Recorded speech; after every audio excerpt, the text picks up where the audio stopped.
हाँ जी बेटा, तो अब हम पढ़ेंगे, इसको बोलते हैं, अभी आपने जैसे कि पिछली क्लास में आपने सीखा कि रोल्स थ्योरम क्या थी, ठीक है।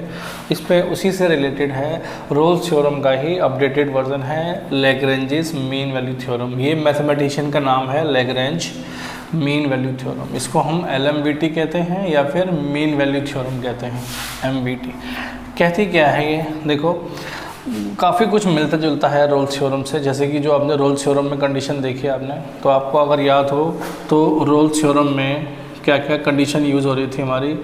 पहली तो हमारे पास क्या था, fx इज़ कंटिन्यूस। दूसरा क्या था, fx इज़ डिफरेंशिएबल। और तीसरा था fa इक्वल टू fb। बस ये कंडीशन इसमें अलग है। रोल्स थ्योरम में ये तीनों थी, बट मीन वैल्यू थ्योरम में हमारा क्या है, fa is not equal to fb होता है, तभी ये रोल्स थ्योरम है। जब रोल्स ने अपनी थ्योरम दे दी डेवलप करने के बाद, तब लैग्रेंज ने बोला कि भाई ये तो आपने बोला कि जब fa और fb इक्वल है, but what about when fa और fb are not equal at all. जब दोनों इक्वल नहीं होंगे तब क्या होगा, तब उसने अपनी थ्योरम दी है भाई। तो देखो मीन वैल्यू थ्योरम क्या स्टेट करती है। Mean value theorem states that if a given function is, अब इसमें दो पॉइंट है। पहला, given function is, function should be continuous in, उसी तरह से क्लोज इंटरवल में, differentiable in open interval a to b, ठीक है। And f of a is not equal to f of b, then there is a point c, वो भी कहाँ पर होगा, between a and b। C point हमेशा A और B के बीच में लाई करता है, सच दैट इसमें क्या होता है, स्लोप ऑफ टेंजेंट जो होता है is equal to slope of tangent to the curve, जो भी कर्व हमारा है फंक्शन से जो हमारा कर्व बनेगा, is equal to slope of secant, ठीक है। स्लोप ऑफ टेंजेंट, अब देखो स्लोप ऑफ टेंजेंट आपको अगर याद हो तो कैसे निकला था, वो f' से निकला था, यानी f'(c). और इसमें सीकेंट का स्लोप क्या होगा, सीकेंट का स्लोप देखो, लाइन का स्लोप निकालने के आपको फार्मूले पता थे, y2 माइनस y1 अपॉन में x2 माइनस x1। तो इसमें वही फार्मूले से कैसे निकलेगा, f of b minus f of a, ये y की वैल्यू है अपॉन में b माइनस ए, और b और a हमारा क्या है, x की वैल्यू है, ठीक है बेटा। तो अब देखते हैं इसको हम ग्राफिकली समझने की कोशिश करते हैं कि ग्राफिकली इसका ज्योमेट्रिकल रिप्रेजेंटेशन क्या है। देखो ध्यान से देखना ज़रा, जैसे कि ये हमारा कोई ऐसे कोई कर्व आ गया, आपको पता है ये पॉइंट हमारा क्या हो गया, a हो गया, और ये पॉइंट हमारा क्या हो गया, B हो गया।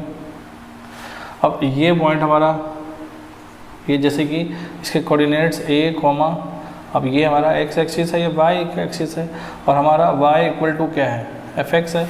तो अगर मैं x की वैल्यू a लगाऊंगा तो इसकी वैल्यू क्या आ जाएगी, f ऑफ a आ जाएगा y कोऑर्डिनेट, और ये पॉइंट हमारा क्या होगा, b, fb, ठीक है। अब हमारा यहाँ पे टेंजेंट हमारी कहाँ आएगी, करीब करीब, चलो टेंजेंट हमारी इधर आ जाएगी, ये C पॉइंट हो जाएगा हमारा, यहाँ पे C पॉइंट से यहाँ से एक टेंजेंट आ जाएगी हमारी, ठीक है, ये टेंजेंट होगी। और कॉर्ड इन दोनों पॉइंट से जो, देखो अब देखो आपने ये हमारी क्या है, कॉर्ड या सीकेंट कह देते हैं, ये हमारा है क्या है, ये टेंजेंट है, और ये हमारा क्या है, ये सीकेंट है, सीकेंट कह सकते हैं इसको आप। ये कई बार इसको टीचर क्या कहता है कि स्लोप ऑफ कॉर्ड भी कह देते हैं। तो ये एक तरह से इसकी कर्व की कॉर्ड भी है हमारी, ठीक है बेटा। तो ये चीज़ हमें देखना है। अब देखो इन दोनों के स्लोप इक्वल का मतलब क्या है कि टेंजेंट का स्लोप और कॉर्ड इसका सीकेंट का स्लोप इक्वल है, यानी कि दोनों पैरेलल हैं। इसको मैं क्या कह सकता हूँ, इन अदर वर्ड मैं क्या कह सकता हूँ कि टेंजेंट जो है पैरेलल टू द सीकेंट, हमेशा यही आएगा। और किस पॉइंट पे होगा, वो इस सी पॉइंट पे होगा। अब आप बताइए आपको टेंजेंट का स्लोप कैसे निकला हमारा, एफ डैश एक्स से निकला। एफ डैश एक्स का मतलब क्या, मैंने आपको पिछली क्लास में बताया d y upon d x. अब यहाँ पे स्लोप कैसे निकालोगे, ये सीकेंट एक लाइन है। अब इस सीकेंट का स्लोप कैसे निकालते हैं, लाइन का स्लोप ऑफ लाइन। आप बताइए जरा स्लोप ऑफ लाइन कैसे निकालते हैं, वो निकालते हैं y2 माइनस y1। अभी आपको पता ही है 11 से पढ़ रहे हो, अपॉन में b माइनस है। तो इसका ये हमारा x1 है, ये y1 है, ये x2 है, ये y2 है। तो y2 माइनस y1 अपॉन में x2 माइनस x1, तो b माइनस है। इसका स्लोप मिल गया। और इसका स्लोप कैसे मिलेगा वो आप पिछली क्लास में पढ़ चुके हो। तो ये हमारा है एक प्रॉपर हमारा मीन वैल्यू थ्योरम है। अगर मीन वैल्यू थ्योरम को वेरीफाई कैसे करना है, अब देखो अगर एफ ए और एफ बी इक्वल हो जाएं, अब आप बताइए एफ ए और एफ बी, यहाँ पर देखो अगर एफ ए और एफ बी की इक्वल होगी तो ये दोनों इक्वल है तो 0 आ जाएगा। तो f dash c is equal to क्या हो जाएगा, if f a is equal to f b. अगर ये आता है तो आप बताइए एफ डैश सी कितना होगा, एफ डैश सी। देखो एक बार एफ बी और एफ बी इक्वल है तो ये 0 आ गया, f dash c is equal to 0। तो जब एफ ए और एफ बी इक्वल आता है तो यही तो हमारा रोल्स थ्योरम है। ठीक है, यानी कि इस थ्योरम में दोनों थ्योरम अप्लाई होगी। एक तरह से रोल्स थ्योरम भी इसी के अंदर लग गई, ठीक है ना। अगर एफ ए और एफ बी इक्वल हैं तो रोल्स थ्योरम लग जाएगी। इससे हम थ्योरम से पूरा कर सकते हैं। ठीक है, समझ में आ गई बात। हाँ जी बेटा, अब देखो अब एक हमें मीन वैल्यू थ्योरम को वेरीफाई कैसे करना है। अब जैसे कि आप देख रहे हैं ये एक फंक्शन गिवन है और ये उसका इंटरवल गिवन है।